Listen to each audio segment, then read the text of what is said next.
Talking about an issue today of a landlord not doing necessary repairs to an apartment. Joining us as always in the virtual law center, attorneys Greg Fellerman and Ed Ciarimboli. Guys, good to see you both. Good to see you. Did you have a good Labor Day weekend? Yeah, how about you guys? It was really nice. Hot. Yeah, it is still hot. Eventually it'll cool down, but today we've got a situation about what's to come for one tenant. Dave in Williamsport says, what can I do if my landlord refuses to repair or replace my gas furnace?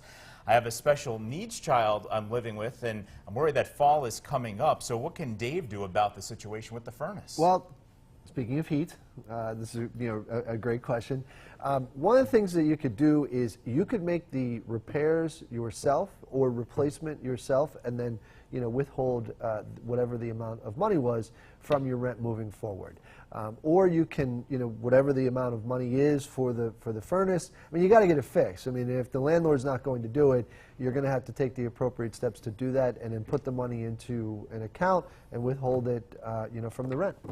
Or you can move out. Yeah, that's. I mean, because if you don't have a place that is habitable, then you can leave. I mean, basically, give the landlord the opportunity, obviously, to fix it. But and again, right now in the summer, it's probably not a big issue. But as this fall and winter starts rolling around, I would try to force the landlord. I'd send letters, emails, document it, because if he does come back after you, you want to make sure you have a paper trail. But I mean, if you don't have heat in the winter, I mean, it's grounds to move out. I mean, the landlord right now he's in clear breach of the breaching the lease. Yeah. He's breaching the lease. So you either can move out, or if you want to stay there because of your child, those are your remedies. Those are your options. Next couple of days, not a big deal, but a couple more weeks, certainly, it's going to become a big issue. Absolutely. All right, if you need legal advice or direction, you can call the guys at the office or check them out online. Results matter. Attorneys Greg Fellerman and Ed Ciarimboli. Guys, thanks. Thanks, Dave. Don't forget the Law and You hotline, and PAHomepage.com is there for you.